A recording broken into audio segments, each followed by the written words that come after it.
You know that feeling, right? Mm-hmm. When you want to say something in English, but your brain just sort of freezes. Oh, yeah. You're really not alone. It happens to, well, so many people. Absolutely. It's like there's a little mental traffic jam going on. Yeah, exactly. And what we really want to do in this deep dive is pull out some, really clear, practical, step-by-step ideas. Okay. Things to help you get those words flowing a bit more easily and feel more sure of yourself when you speak English. Good. We're going to look at some simple ways to get started, some smart ways to practice, and maybe how to think about speaking just a little differently. Okay, let's really get into this then. So the first idea, it's about starting really, really small. Mm-hmm. Forget trying to build these massive, perfect, complicated sentences right off the bat. Right. The key is just to begin with tiny, easy pieces. That's spot on. Think of it like learning to walk, maybe. You don't start by running a marathon, do you? No, definitely not. You take those first little steps.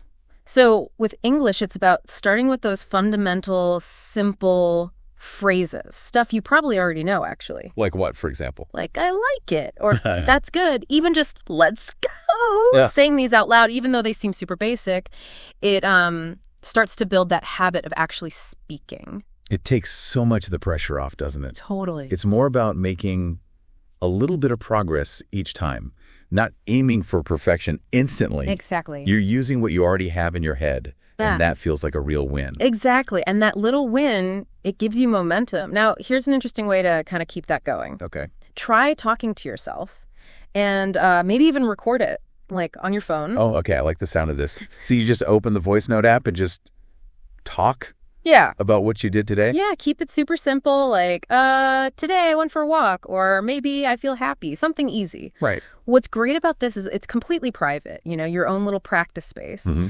Nobody else is listening. There's absolutely no need to worry about making mistakes or sounding silly. It's just you and your voice. That sounds much less scary. It is. And the interesting thing is, doing this for just, say, 1 or 2 minutes every single day, apparently you might actually notice a difference within a week. Wow, really? Yeah. Just a few minutes a day? Yeah. It sounds like a really gentle way to just get used to hearing your own voice speaking English. It is. And building on that feeling of comfort with your own voice, here's a technique that some people call a real game changer. Ooh. It's called shadowing. Shadowing. Okay, explain that one to me.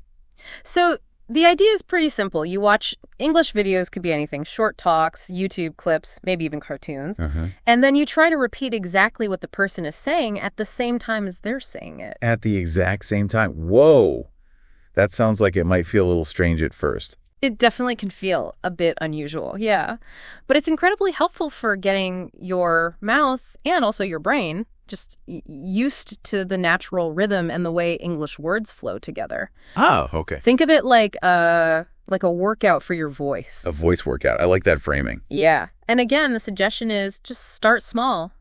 Maybe 5 minutes a day to begin with. So it's almost like building muscle memory, but for speaking English. That actually makes a lot of sense. Precisely. And once you start to feel a little more comfortable with these kinds of, solo practices, Yeah. the next step is to maybe look for real opportunities to have actual conversations. Okay, now this is where I think a lot of people might start to feel a bit nervous again or unsure. That's completely understandable. But there are actually quite a lot of ways to connect with other people who are also learning. Like what? Well, the advice often includes joining language groups, maybe online or in your area, or using apps specifically designed for language exchange. Things like HelloTalk or Tandem, you might have heard of them, or even just Facebook groups. So actually talking with real people. Yes, exactly. And it's so important to remember that even the simplest interactions count for a lot. Mm-hmm. Just saying, hi, how are you? That's a really valuable step. Okay. And the key thing to keep in mind is that in these learning environments, pretty much everyone is there to learn. Yeah, that's true. They're probably not going to judge your mistakes. Honestly, they'll likely admire you just for putting in the effort to speak at all. That's such a good reminder. It's easy to forget that everyone's on their own learning journey, isn't it? Totally. And that leads us nicely to something that I think is so important. This idea that making mistakes is actually a good sign. Yes. What's really interesting here is kind of shifting how we see those little slips and errors. Okay. Instead of thinking of them as failures or something embarrassing, we should really try to see them as proof that we're engaging with the language, that we're actually trying and, growing. There was this great little saying or affirmation that really stuck with me. I don't need to be perfect. I just need to try. Oh, I love that. I think that's something everyone who's learning a new language really needs to keep in mind, like repeat it to themselves. Absolutely. Letting go of that fear of getting things wrong, it can be so incredibly freeing. Yeah. It just allows you to actually participate and, more importantly, to learn from the experience of trying. Okay, so we're starting small. We're practicing by ourselves with voice notes. We're trying this shadowing thing. Mm-hmm. We're looking for real conversations, and we're reframing how we think about mistakes. Mm-hmm. What else can we do to really build that confidence? So the next helpful idea is to actively bring English into your everyday life more and more. Okay. It's about creating a little bit of an English-speaking world around yourself, even in really small ways. Give me some practical examples of what that looks like. How do you do that? Sure. You can try talking to yourself in English as you go about your day, even if it's just narrating what you're doing, like, okay, I'm making coffee now. Okay. Or you could put little labels on things around your house. A sticker that says window on the window, chair on the chair, mirror on the mirror. Like visual cues. Exactly. Another really simple thing is to change the language settings on your phone to English or your computer. Oh, that's a good one.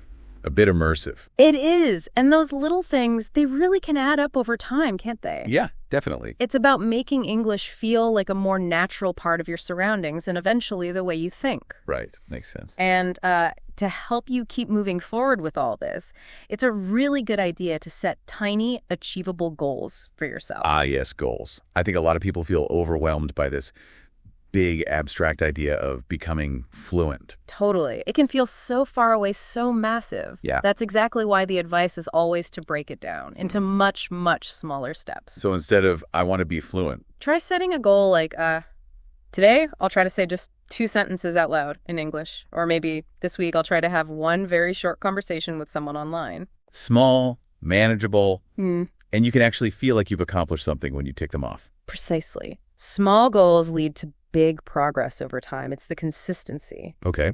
And speaking of feeling accomplished, it's really important to take a moment to celebrate your progress along the way. Yes. We often forget to do that, don't we? Give ourselves a pat on the back. We really do.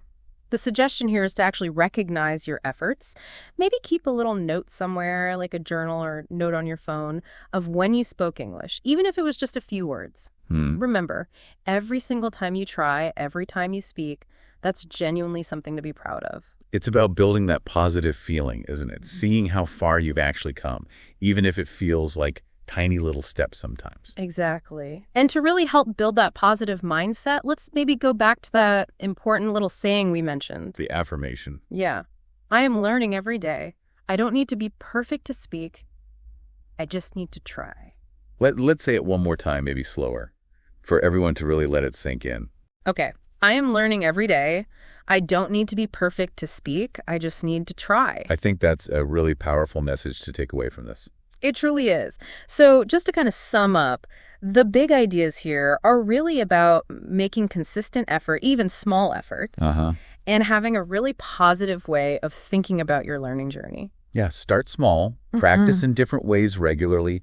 Don't be so afraid of making mistakes. See them as learning opportunities. Right. And remember to celebrate every little step forward you make. That's absolutely right. And we really encourage you, the listener, to maybe pick even just 1 or 2 of these ideas we talked about. Yeah, just one to start. And just try them out, maybe even today. Every small step you take really does make a difference. Keep trying. You've absolutely got this.